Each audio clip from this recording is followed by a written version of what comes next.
Hello, everyone. Welcome to our weekly EQ live stream show. I'm very excited for today's conversation. We're going to be talking about EQ and equity in education, and especially on what is the impact that we could bring in this discussion if we really work on education, especially when it comes to equity. And I think it's a really interesting discussion because those years are so essential to shape who we are as human beings, how we interact in the society we live in. And we have a huge opportunity there to start a discussion early so that when we go into society, when we start interacting with people, we bring something to the table. So I'm very excited about that. I'm going to play a short little video and then we're going to get started. Welcome. Emotions are everywhere. So how can we be smarter with our feelings? The answer is emotional intelligence, or EQ. We're delighted you're watching, because at 6 seconds, we're working towards 1 billion people practicing the skills of emotional intelligence. Can we count you in? Here on 6 Seconds channel, you'll find practical skills for work and life, inspiration for today, and support to build a better future for all.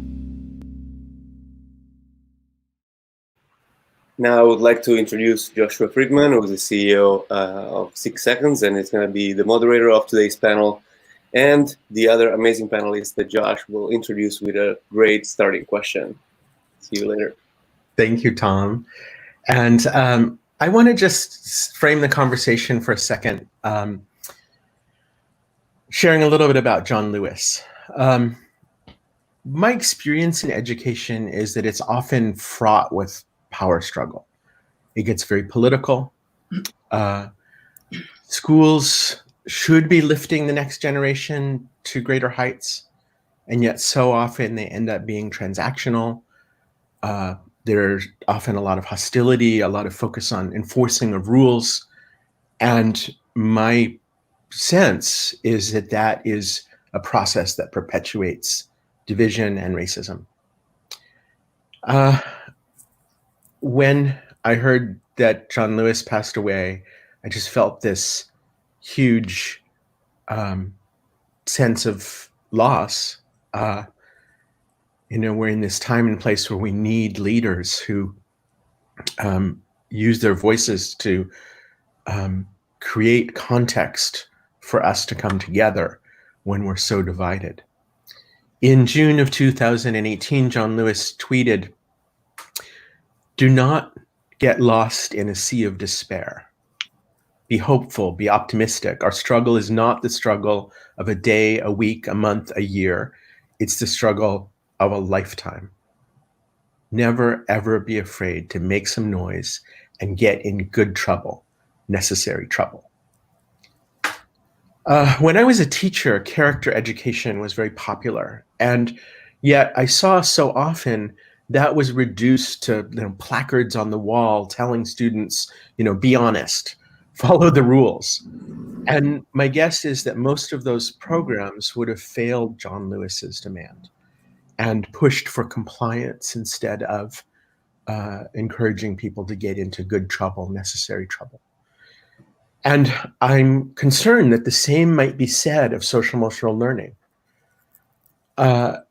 How do we find a way for SEL, social emotional learning, to support people to get into good trouble and to not despair and to stay in this struggle for a better future for all? So today we have some people who can give us, I think, very practical and powerful insights on these questions. And so panelists, if you could please each introduce yourself. And here's a little challenge. I would like you to share a line of a poem or a quote or a verse that for you speaks to why you are doing this work personally. So, who wants to go first? Giovanni, how about you? Sorry. No problem. Hello, everyone. My name is Giovanni Hernandez. I'm a student organizer with the National Children's Campaign. We represent America's 74 million young people and children across the country. I really want to say one of the things that it's a quote that makes me think about the work I do, and it's a quote by Booker T. Washington that inspires me. it says, "Those who are the happiest are those who do the most for others." And I think that's one of my leading inspirations to continue doing this work and continue advocating for other people. I love that. Amber, I think you were ready. Okay, awesome. Hello, everyone. My name is Amber Coleman Mortley. I'm the Director of Social Engagement at iCivics. I'm also a parent blogger and a podcaster with my children. The quote that I bring to this wonderful discussion is, "The master's tools will never dismantle the master's house." Meaning that the way that we've been doing things and the voices that we've been centering for the longest, we need to figure out new solutions and innovate and figure out new ways of doing things. And Sierra, I saw lots of nodding heads on what Amber was talking, but I think I saw some snaps from you. Yes, thank you so much. Hello, everyone. My name is Sierra Kaler-Jones, she, her. I'm the Education and New Fellow with Communities for Just Schools Fund and Teaching for Change. This past year, we've been convening a community of practice of organizers, so youth organizers, parent organizers, and teacher organizers across the country to learn about what social emotional learning is and what it looks like when it's culturally affirming. I'm also a PhD candidate at the University of Maryland in College Park. I study with Black girls on how Black girls use arts-based practices like movement, music, hair as forms of expression, resistance, and identity development. And so the quote that I'm bringing with me today is one by Dr. Monique Morris. She says, "Schools have to be spaces of healing before they can become spaces of learning." And in this moment, as we continue to navigate a dual pandemic of COVID-19 and also continued racial injustice in the United States, these conversations are so incredibly important to think about how we can really center schools and learning as a liberatory process centered in justice and joy and healing and resistance. Yes. Wow. We're not going to have nearly enough time today. I'm already like, Camila, let's go to you. Good morning, everyone. My name is Camila Drummond-Forrester. I am the director of Open Circle, which is a social and emotional learning program for children in grades K through 5. I'm also a facilitator, trained facilitator for the National SEED Project, SEED standing for Seeking Educational Equity and Diversity. I'm a mother, a partner, a sister, a daughter, first generation US born. And I say that because I bring all those people, I bring all my people into this conversation with me. And those are the lenses that I use to do this work. The quote that really fuels me for the work that I'm doing is, "The paradox of education is precisely this, that as one begins to become conscious, one begins to examine the society in which he is being educated." James Baldwin. The purpose of education in my mind is to raise consciousness as opposed to squash it. And so we have an opportunity here with social and emotional learning, with the nexus between equity and SEL to really raise a level of consciousness, not only for our students, but also for the educators who are in the buildings. Thank you. And Lorea, how about you? Good morning, everyone. My name is Lorea Martinez. I'm so excited to be with all of you this morning. I'm the founder of Heart in Mind Consulting, which is a consulting firm focused on helping schools and organizations to implement social emotional learning practices. And I'm also an adjunct at Columbia University Teachers College, where I work with aspiring school principals. And my quote today, when I was studying to become a teacher, my philosophy professor, John Carlos Malik, would start his classes saying, "There's no education without ethics." And that was a very important reminder of the responsibility that we have as educators in the ways that we engage with students.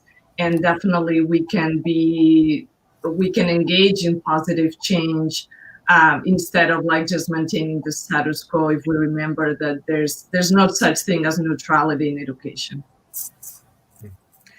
I want to just welcome some of our other people here in the who are joining us on the chat. Hi, Hannah and Brendan and Molly and Tracy and Zanetta.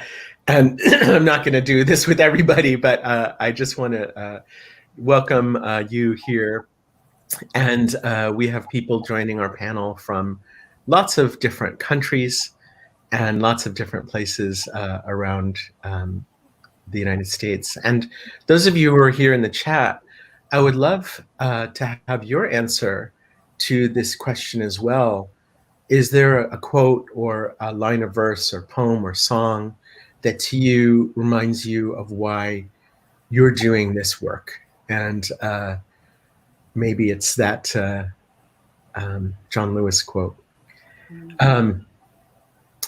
And I think this is a really interesting summary of our conversation so far from Bob. Thank you. Before we get going much further, I just think it might be useful to frame our conversation into these two words that we've used to describe the panel. So Lorea, would you explain what SEL is? And then Amber, would you just explain what equity is? So we have a kind of baseline for the rest of our conversation. Sure. So social emotional learning is a broad concept that entails the process through which adults and students learn and practice social emotional skills. And it is also the social and emotional conditions that we have in the classroom that make it possible for students to engage in meaningful learning. Thank you. Yeah. And then I'd follow up with equity. When we think about equity, a lot of people think about equality. Equity is not equality. You think about equity in terms of, and I think of it in terms of asking questions. Where is a person at? What do they need? And how do we empower them to get from where they're at to what they need? It's very different for each and every individual. It's very different for each and every group. And I think, again, equity, we need to center processes of questions. What do people need to get to where they need to go so that they feel like whole people? And then maybe Sierra, will go to you in a second. Camila, what is the intersection between these two terms? Before we do that, I just want to share a couple of answers to the question about a quote. And it was just Nelson Mandela Day. So Brendan, thank you for that. And I think that this question of what teaching means in this context is important, what learning, what education really is about. So thank you for that sharing for those who are answering the question in the chat. Sierra, what's the intersection of SEL and equity? So for us at Communities for Just Schools Fund, really the intersection between SEL and equity is that if it's not culturally affirming, it's not SEL. And if you are not deeply rooting SEL practices, our orientation to relationship building with young folks, with each other, with our community, with the world, then there is no understanding of what equity can be. And so what does it mean to continue to deeply root our practices, our pedagogy, and the way of being with each other? Because for us, SEL means deep relationship with self, deep relationship with others, but also with ancestors, with the land, with our passions, with our joys, with our hobbies, with our righteous rage. And so equity is so deeply rooted into that, so that we can have a future that's rooted in justice. Because right now we see that there has never been justice specifically for Black and Brown communities. And I think that the true promise of and the power of SEL and what it holds is a real opportunity to have people deeply reflect about their own identities and how they can think about dismantling power. Because in order to have equity, people have to give up power. And that's very uncomfortable for a lot of folks. So what does it mean to really understand ourselves and understand our relationship to the world so that we can have a society that's rooted in equity? So a lot to unpack there. Camila, what's one piece you want to amplify or? Yeah, I mean, I think the piece, I agree with everything that Sierra just said. The piece that I would amplify is that at the core of social and emotional learning is relationships, right? You can't have a conversation about this process of social and emotional learning without talking about relationships. And relationships do not happen in a vacuum. They happen within a historical context, a socio-cultural and political context. And to ignore that context that relationships develop and are sustained in is not to do justice to relationship building, to social and emotional learning. And so to pretend as though we have relationships that happen in a vacuum in these small microcosms in the classroom, or these small microcosms in the lunchroom, as opposed to this broader context, is not to do justice, and actually to perpetuate the very things that we claim we're trying to interrupt. The other piece that I would just add to that is that, as someone who's doing both the equity and SEL work, one of the things that I've noticed is that when I am in equity spaces where we're having explicit conversations about anti-racism and social justice, you have to engage the SEL process. But that is not true for SEL. It's not true that when you're in spaces talking about social and emotional learning that you're engaged in equity processes. And so that's something for us to think about. So when we are really doing equity in what you've both described, we're also doing SEL. That's right. But we can try to do SEL at maybe it's more a surface level without getting into these structural conditions or systemic conditions. This is a place where I personally struggle, which is I acknowledge that these structural conditions are there. There are these systemic things that are there and have been there for thousands of years. I don't see how to address those systemic issues other than addressing them with the relational and internal processes. And maybe that's just my lack of understanding. It seems to me like the work starts in here. That's right. And in here. That's right. Giovanni, what's your take on this? How do you address the systemic structures? Well, I really think it's what you just mentioned. It starts with the self. We have to be willing to understand ourselves in order to understand others and build that meaningful relationship. And as you said, it starts with the individual and it goes on to a greater group. And I think that's what's important. If you can't understand yourself, it will be challenging to make that effort to understand others. And Giovanni, if I can just ask you to go a little deeper personally for you, from your lived experience, what's it been like for you to try to get to know yourself and see your voice, hear your voice, see your power? What's that been for you? And, you know, personally, as a student, I've had the opportunity to go and explore opportunities and understand what's my drive, what's my passion. But that's not the case in public education and most education. There's not enough time for students to actually discover who they are. And we need to be putting more time into that. And for me, I know people who struggle with that. And I think we need to be doing a lot more on that topic. I wonder if anyone else would be willing to speak to your own struggle in this space, or not struggle, your own experience in this space. Amber?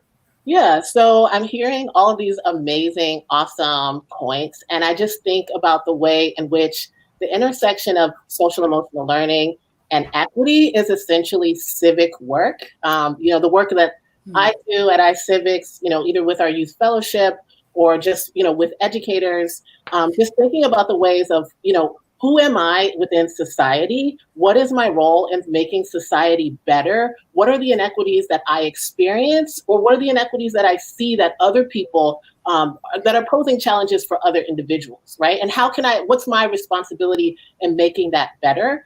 So, when we think of SEL, I really want to throw out, Castle has this really cool transformative SEL and participatory SEL, which challenges the individual to look at, like, essentially, what's my civic role? And then also, what's my social justice call to making society better, but starting in here. Sierra, your organization recently published an article, which was one of the inspirations for this panel, which was when SEL becomes another form of policing. I may be misquoting there, but could you explain what does that mean? Yeah, absolutely. So what we've seen in our experiences and working with organizers and working with educator organizers is that SEL is often used as a way to emotionally, intellectually, and psychologically police young folks, particularly Black and Brown folks. this idea that you must manage and control and regulate yourself and your emotions. And so I think about being in school when we ask folks to stand in a straight line, to be still, don't talk back, right? You get punished and disciplined and criminalized for talking back. And so we aren't asking them to feel, we're asking them to conform to norms. And so we ask this question of whose norms are we adhering to and abiding by? And so I'd like to bring someone that inspires me into the conversation, Bell Hooks. Bell Hooks calls it imperialist, white supremacist, capital heteropatriarchy. That's what it is. And so I think about examples of Kaya Roll in Florida, who was policed and punished for throwing a tantrum in kindergarten. That's a developmentally appropriate way of responding to feelings. Yes. I also think about the girls in Binghamton, New York, who were strip searched for being giddy and for laughing with each other. Yeah. I think about Grace, the 15-year-old Black girl who was sent to juvenile detention for not doing her homework. It's like all of these ways that it continues to show up under the guise of controlling and managing ourselves and our emotions. Yes. Camila, I'm hearing your snaps. What do you got for this? Let me tell you something, Sarah. You just took me to church, sister.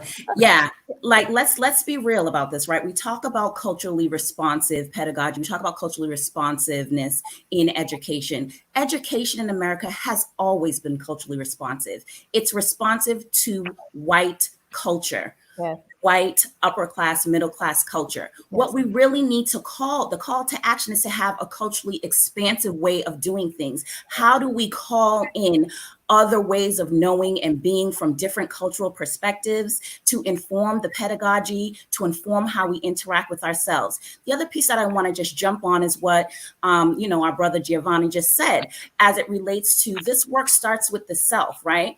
In order to oppress people, in order to maintain status quo systems of oppression, it is incumbent upon the oppressor to ensure that the people who are being oppressed are detached from their humanity. Mm-hmm. If I am not detached from my humanity, I cannot inflict harm on your humanity, because I will see that your humanity is inextricably tied to mine. And so the system has been created to create this level of dismantling and disjointness from our humanity in order for it to perpetuate itself. And so therefore there's a paradigm shift to, this is heart work. Let's start with the heart work and let's go from there. Mm-hmm. Can I add that we need white people to do that heart work? That's right? Like, Black people and non-Black people of color are doing that work. We've been historically doing that work. We've been pushing for that work in our own communities and through cross-racial and cross-cultural partnerships. Right. Now is the time when everyone is, oh my God, what do we need to do? The answer is, white people who are not engaged in this work need to become more engaged in this work, need to pick up the mantle, need to look for looking inward, what can I do? And then where can I go to find other people, bring other people in, work on this together. But dismantling that work requires white people to do that hard work. That's right. That's right. So I think I know what it means, but just for the interest of being clear, what do I do? As the white guy in the room, what is that work? Vote better. Vote better. Yeah. I'm sorry, I'm super civic, but one way is vote better, right? One way is stepping aside, look in your organizations and say, okay, who's not at this table? Who's not in the boardroom? Who actually has great ideas that I've kind of pushed them off to the side? The stepping aside is important. The voting better is important. The self-analysis, where does inequity show up in my community? Why aren't there Black people in my community if I live in a homogeneously white community? And then exploring redlining and the history behind that. So it's investigative work, and it's also just vote better. Right. I would add self-inquiry. What's the heart part of that? Yes. Right. There needs to be a process of self-inquiry. Now, I'm an avid meditator, and folks may have different opinions on that. But what I will say is what meditation has helped me to do is to be an observer of self. Right. And so there has been research that has shown that when you are in the moment, when you are mindful in the moment and in the present moment, it allows you to interrupt some stuff that you might automatically knee jerk and do. So I might automatically knee jerk and call on the boys in my classroom versus the girls. But if I am in the present moment and very aware and being a self-observer, I can interrupt that, right? And so there's a level of being in the present moment. There's a level of self-inquiry. There's a self-inquiry process that needs to happen. How do I, why, and checking in with my feelings. Why do I jump every time I see a Black man or Black boy passing by me? Go through a line of inquiry around that and figure out, when did you get those messages that Black boys and Black men are some people to be feared? Self-inquiry is critical, and doing that in community is important. So you need to do this individual self-inquiry process as well as doing it within community. There's some things that we cannot see on our own without a community, a fellowship who can help us through that. Mm-hmm. Camila, when you were talking about earlier about the way this structure perpetuates itself by dehumanizing, my experience is that dehumanization happens for all of us. Yes. And for me, I think if I don't connect with myself and I don't connect with my emotions, it's easier for me to see other people as not really fully human. That's right. And when we externalize the source of power, we externalize the source of success, status is something we buy, then it's much easier to play into a system, which is a system of division. Right. Lorena, you have something to add. Yeah, I wanted to add that I think we need to move from this very individualistic perspective of who we are and how we need to meet our needs to a more collective perspective where we are actually develop collective responsibility. So if my brothers and sisters are being heard by the system, I cannot be okay. That's right. It is part of my responsibility to make sure that we have this collective well-being so we can all move forward and fulfill our greatest potential. I think that the perspective of, well, if my immediate family is okay, then everything is okay. We need to move away from that and really think about the collective. Yeah. And if I may add just quickly, I've been thinking about this a lot in a lot of conversations about SEL as we talk about self-care, like how do we take care of ourselves in this moment of a dual pandemic, right? And so what does it mean to move from self-care to structural and communal care? I think about the number of organizers that are engaging in mutual aid efforts in their communities to make sure that their communities are good as a form of holistic care. I also think about Ubuntu, the Zulu word for I am because we are. So like, I am not good unless the rest of my community is good. And I think that organizers do an incredible job of showing us and guiding us and leading the way in what it means to actually take care of community and have that be a part of this SEL identity process. That's right. I'll just jump in. I'm so sorry, but No. I'll jump in because that's why I said vote better.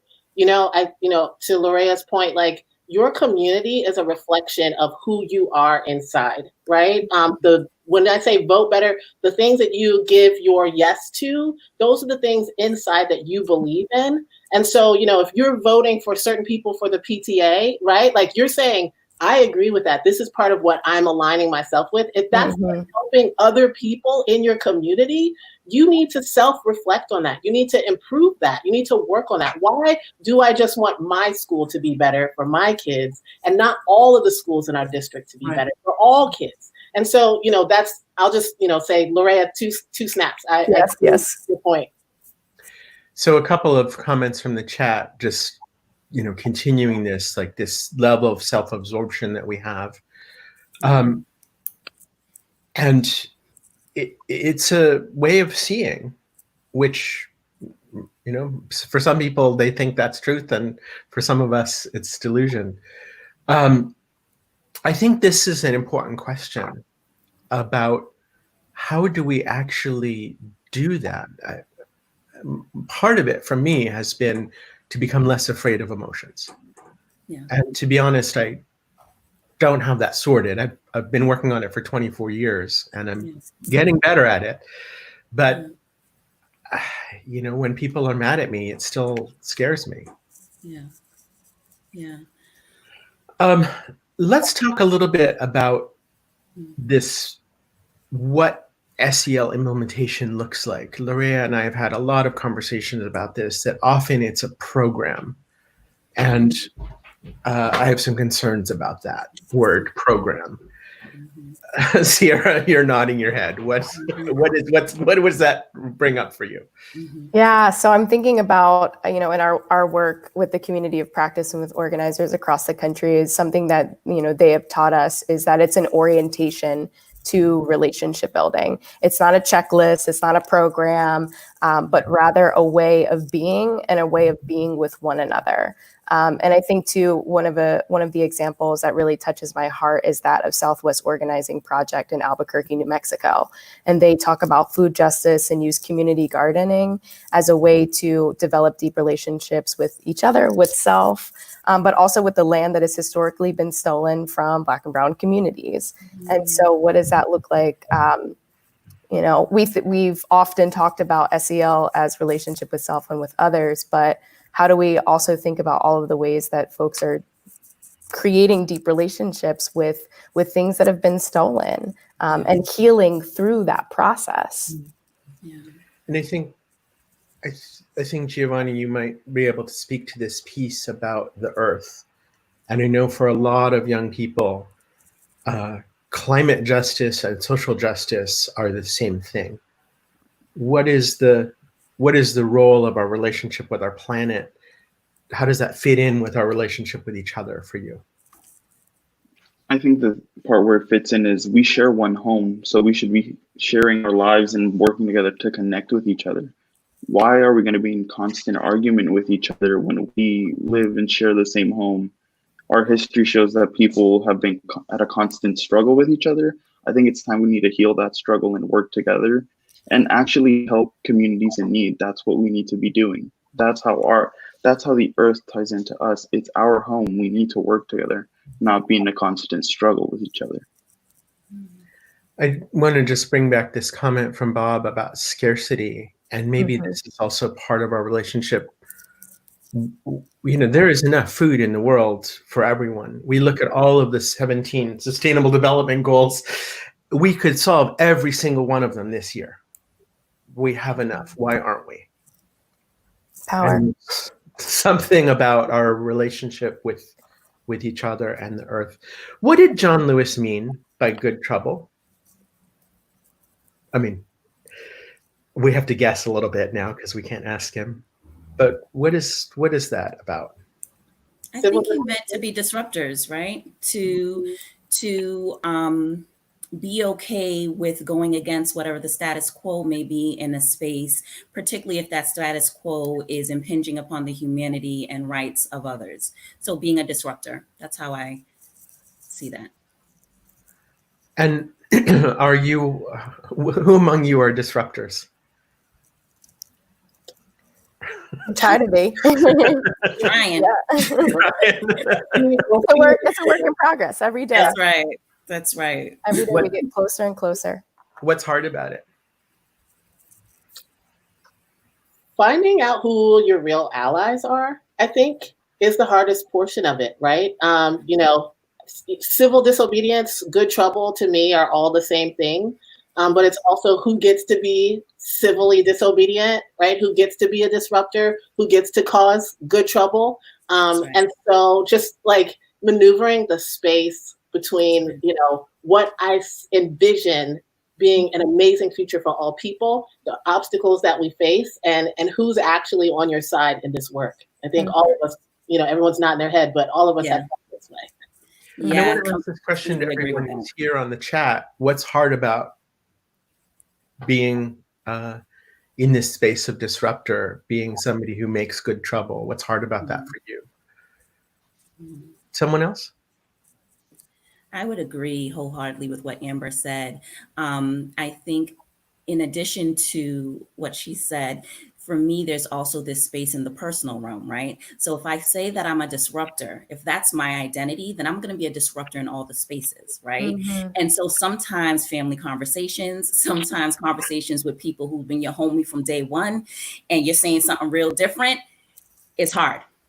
And so when we take on this identity as disruptor, at least for me, that has to span both professional and personal. And sometimes that means going against the very people who raised you up, going against the very people who taught you how to be who you are.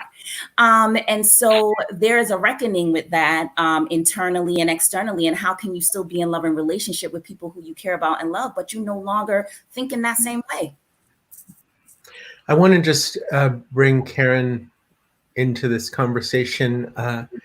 Dr. Craddock, I'm so glad to see you here, and your work in this space is very powerful. So thank you for bringing that in. And I think this point that there's an element of the individual and the system and the authority. You know, how can we say, I really love my country when we look at what's happening in our country? How can we say, I really feel part of my community when there's so much happening in our community that doesn't work for us? I think it's a very interesting puzzle. Just quickly, I just want to say this reminds me of one of my favorite quotes, James Baldwin. He says, because I love you, I have to make you conscious of all the things that you don't see. And that's very much how I feel about this work and about this country and about this world. It's like, because I love you, because I love this country, because I love this world, I needed to do better. And I needed to do better for all the Black and brown babies that are coming after me to make sure that there's a world for them, one, period, and a world that's equitable and just for them to be able to live in. So we, you know, in being a disruptor, there has to be an element of radical optimism. There has to be an element of righteous rage, and there has to be an element of love, because you have to love this work and you have to love society and humanity to continue to do this work and be sustained in the work. Karen McCown, one of the founders of 6 Seconds, says, do I care enough to be honest? So let's go to schools for a second. Having students and parents and faculty members who are making what they perceive as good trouble is not often welcomed in school systems. What's your perception, Larea? You spent a lot of time with school leaders. What has to happen in school leadership to make this be part of the goal of education? Yes, and everybody was talking, I was thinking back to this idea of SEL, how sometimes it's being seen as a destination and actually not as a vehicle to really create the society that we want for our families, for our communities, for the world. And I see a lot of staying, and Sierra was talking about this in like that first part of social emotional learning, the self-management and the self-awareness. And it looks like we never get to the responsible decision making, to the really nurturing that sense of purpose in students and allowing them to be change makers, to do it from the beginning. Like a kindergarten, you go and I have a kindergarten at home, and you ask them, and they have all these ideas about things, how things could be done better. So I think that in terms of that leadership, we need to really start teaching those skills to the students that we have in our classrooms, for them to be disruptors and for them to be challenging what we adults are not doing well. So they are going to push us to do better faster. Next week, we have Dr. Tim Eatman and other panelists talking about well-being and equity, continuing on some of these themes. And one of the things that he talks about is full participation. And Giovanni, as the student among us, well, I guess Sierra, you're technically also a student. Do you feel like your schools have been places where you were invited to be a full participant? Honestly, I think in college that does change a little, but I'd say high school down, no, there is a lack of involving students to be advocates, to stand out, to use their voice. And it's really sad seeing that there's a lot of talent from young people, but it's being suppressed. Schools are not giving those opportunities to young people to show who they are, what they believe in, and to go against the systems that have oppressed them for decades. Why not? Educators, I think, I'd speak for myself. When I was a classroom teacher, I always felt like I was on the edge of losing control. And I had fear, that there were more of them than me. Like, what goes on for you? Why isn't there space for full participation for kids in schools? I'll jump in if possible. Our youth fellowship, I've asked these questions to these students. Sorry. Oh, okay. So we had a high school fellowship, and I asked questions like this to the students all the time about their space, being a Democrat. We call it democratic spaces, right? And they express the same sentiment that educators do not feel empowered. It's not that an educator doesn't want to release the reins a bit. They don't feel empowered by those in charge to release those reins.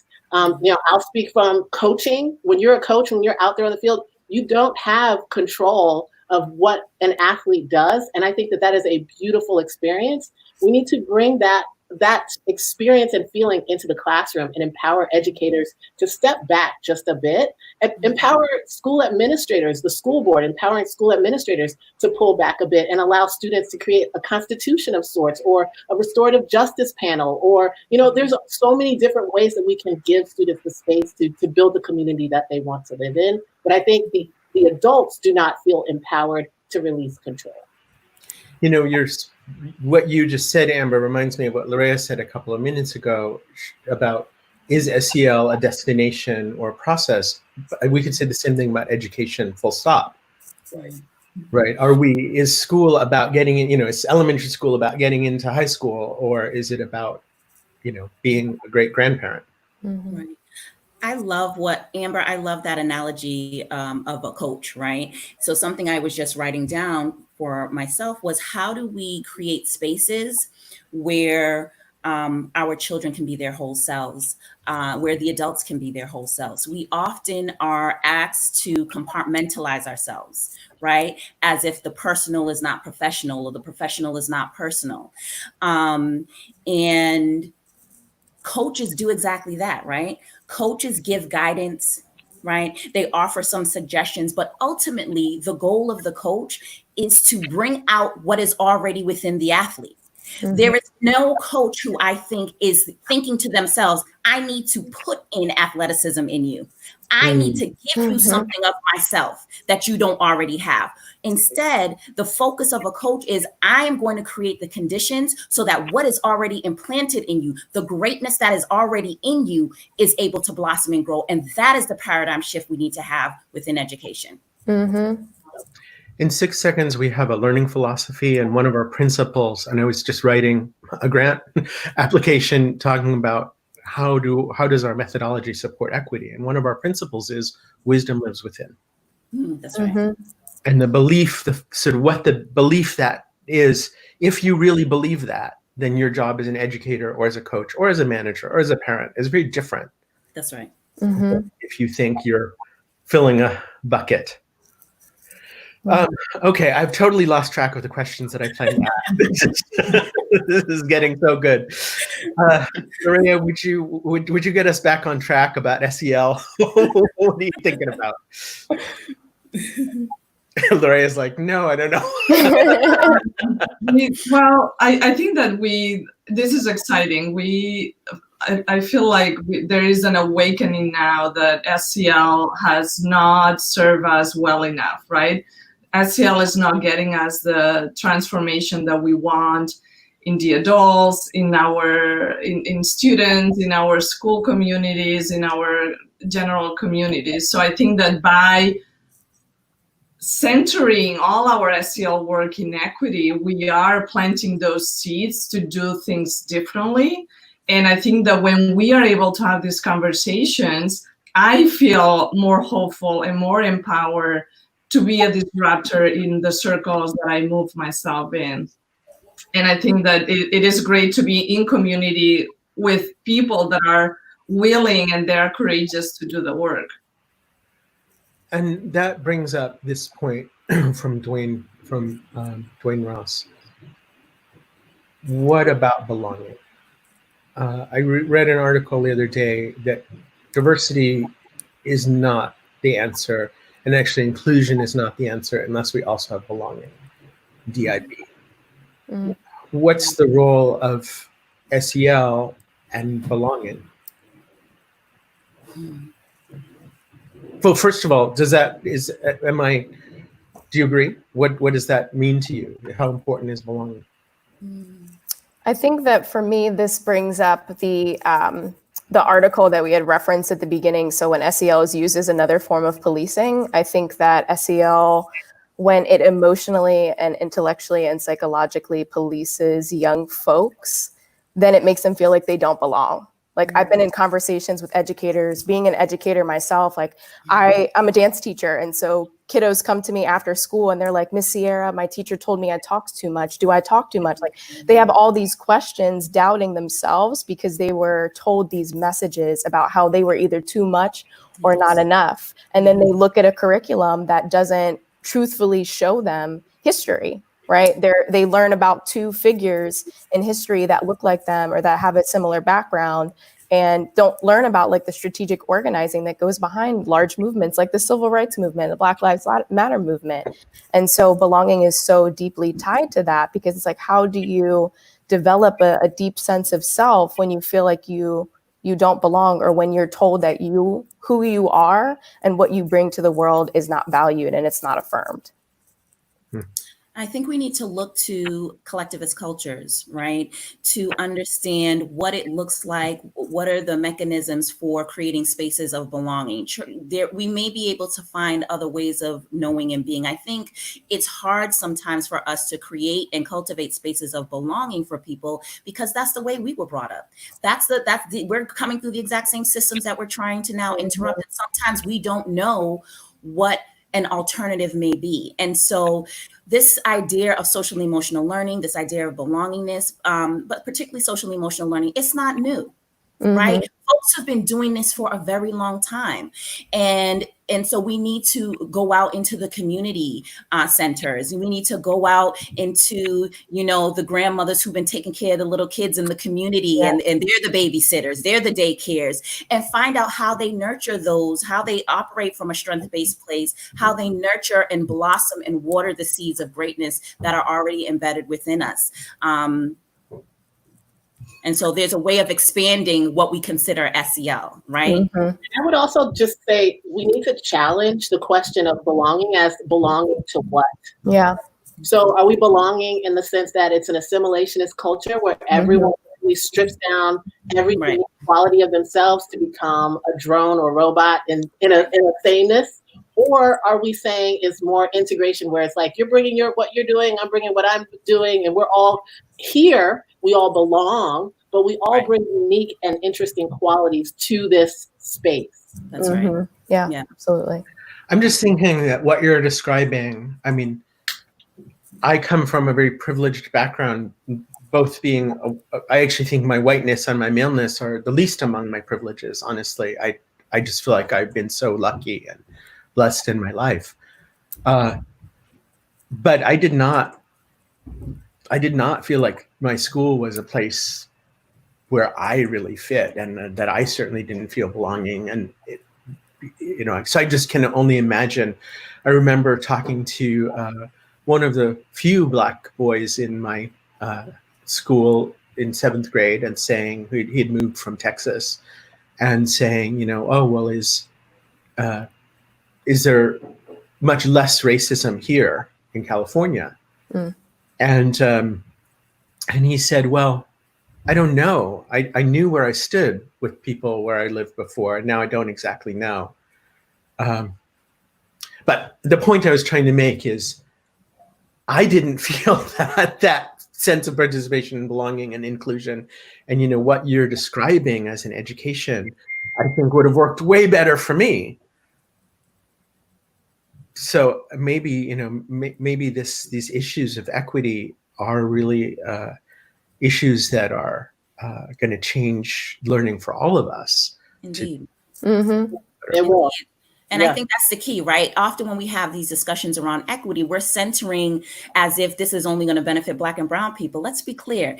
For white children and white people, your humanity has been stripped in a way that you got to do a lot of remediation to get that humanity back. Mm-hmm. You cannot operate in this as a perpetuator of this system without being completely detached from your humanity. Mm-hmm. And so until we understand and come to this reckoning that systemic racism hurts white people just as bad, if not worse, on some way, in some levels, than Black and brown people. If we don't come to a conclusion that systemic patriarchy hurts men and boys just as bad as it hurts women and girls, then we're not getting at the heart of this work. There is a reclamation of ourselves that needs to happen. That is the process that needs to happen, reclaiming ourselves. And so even as we talk about this idea of belonging, just as Sis Amber said, it's far more than just I'm in a space and everybody looks like me. Mm-hmm. Because as you just I said, Josh, you were in school and you didn't feel that way, and maybe you were in a homogenous space. It transcends the optics of this, right? It's a way of being and knowing, and again connecting with heart and mind. And I think that this gets to this idea of moral injury, right? And part of the moral injury of the injustice that we live in, whether we're perpetuators of that or participants in that or passive observers of it or victims of it. I don't like that word victims, targets of it. That moral injury, it creates an effect in all of us. That's right. And I think that detachment, that disconnection from self and one another also perpetuates our disconnection from the world. And by the way, we are now in a place of loneliness being higher than ever in recorded history, of all races and groups and colors and creeds and genders. This is another pandemic of loneliness, and that disconnection, I think, has a profound part in this story that we're talking about. So somehow we're running towards the end of our time, and there's so much more to talk about. What is it that you're taking away from today's conversation, and what are you going to do with that? And I would like to ask everybody in the chat to share that, and panelists, what are you taking away? What are you going to do with that? Who wants to go first? We don't want it to end. I was really touched by what Camila just said, and I wrote reclaiming our full humanity. And I think that if we are able to do that and using SEL Inequity as tools, we can make positive change in ourselves, in our classrooms, in our communities. And from the work that I do with SEL, I think that continuing to bring that equity lens into everything that I do with this broad idea of reclaiming full humanity it can be, for me, like a good place to move forward. That phrase, I don't know that I can say it out loud without crying. It feels so powerful and so important and so elusive. That full humanity.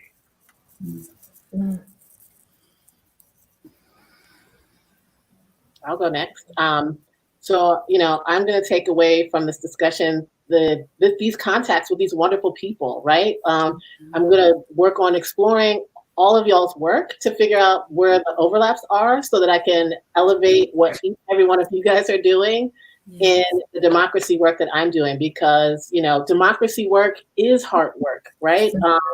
That it is something that if this country is going to heal, we need to center, love for self, love for community, love for country again.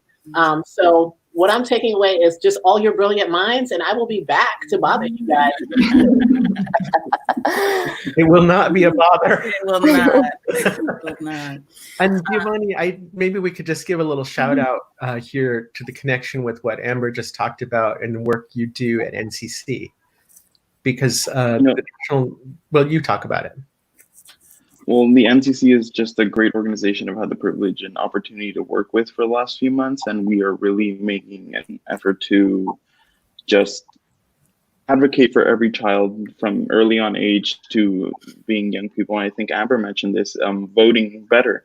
And the NCC is actually going to be launching a campaign this week regarding Vote for Our Future. It is going to be a relaunch, and it's encouraging young people to vote. And I hope you'll go check that out on our social medias, on National Children's Campaign on Instagram and National Children's Campaign on Facebook, and actually get involved and make change and vote. And NCC has supported young people doing legislative work, supported young people doing community organizing work, supported young people doing climate marches. And it's, I think, a very powerful way to think about our, again, this kind of intersection of using our power as older people to support younger people in their voice and their work. So I'm very glad to be an ally of NCC. I am going to take away the wonderful energy that this conversation has fostered and engendered. Sometimes doing this work, you can feel siloed. You can feel lonely. You can get caught up in paralysis analysis. Am I too much? Am I being oversensitive? Do I need to step back a bit? And so the answer to all those questions are no, a resounding no. And I just am going to take this energy, take these connections, these new connections that we have, to continue to fuel me and my determination to get this work done in the way that I think it needs to be done. Ubuntu, I am because we are. And so I will be stretching out my arms, just like Amber says she's going to do, to continue these connections and these conversations, because we are stronger together.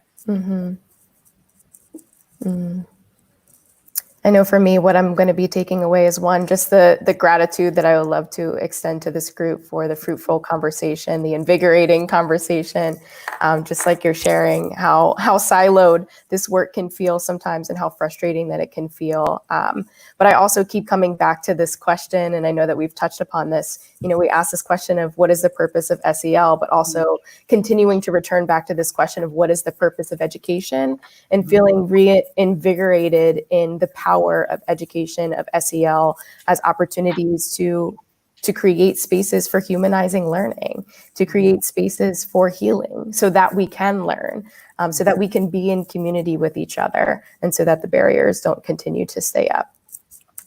I love this humanizing piece in a context that is so often so transactional. And I think that transactionality in our workplaces, even in our families, extrinsic rewards, you know, rules and obedience, and all of these structures are so easily slip, even when they're well-intentioned, so easily slip into oppression and so easily slip into inequity, because we don't see our power. I don't see my power. And when I was a classroom teacher, I didn't see my power. And I didn't see that my power was rooted in systems of oppression. And so it comes out louder than I intend it to a lot of times. You know, I might think that I'm speaking just as me, a guy who feels inadequate and whatever, but I'm also speaking as part of a system. And that's very hard to reckon with. Who's next? Did everybody do their takeaway? Oh. We're out of time. This is very sad. I was just thinking about the poem from Marianne Williamson. Yes. It is our light, not our darkness, that most frightens us. Fear. Yes. And I was thinking about that piece of how, you know, am I too much? And you know, I think particularly for young people, if we could support them to that place of acceptance, self-acceptance, and self-compassion, and valuing that strength that they have, we could foster a tremendous amount of change in the world. So thank you for the work that you're all doing, and I'm grateful to get a chance to learn from you today, and I'm looking forward to continuing the conversation into the future. And those of you who are here on chat, thank you for being here. Those of you who are watching the recording later, please drop a comment and let us know what you're taking away from this conversation, and we'll all come back and interact with you there. So let's continue this in the near future. Definitely. Thanks, everybody. Bye. Thank you. Thank you. Tom, back to you. Wow, what an amazing conversation. I want to thank all the panelists. This really hit home for me, and in so many ways. And I have so much thinking and doing to do. I just feel really invigorated from this. And I hope everybody who's watching and was in the chat with us feels the same. And let us know, as Josh said, if you like this conversation, put a like on that video, subscribe, stay in touch with us. Let us know in the comments what your experience is. And let us know what you would like us to cover on the next panel as well. So thank you again. Hope to see you next week. If this was helpful, would you please comment, like, share, and subscribe? The Emotional Intelligence Network is your community to grow and practice EQ. At 6 seconds, that means being smarter with feelings. And we're here to provide practical, proven EQ tools so workplaces, schools, and people can thrive everywhere in the world. Be sure to visit 6seconds.org to find the complete suite of resources, assessments, and programs. Thank you for watching.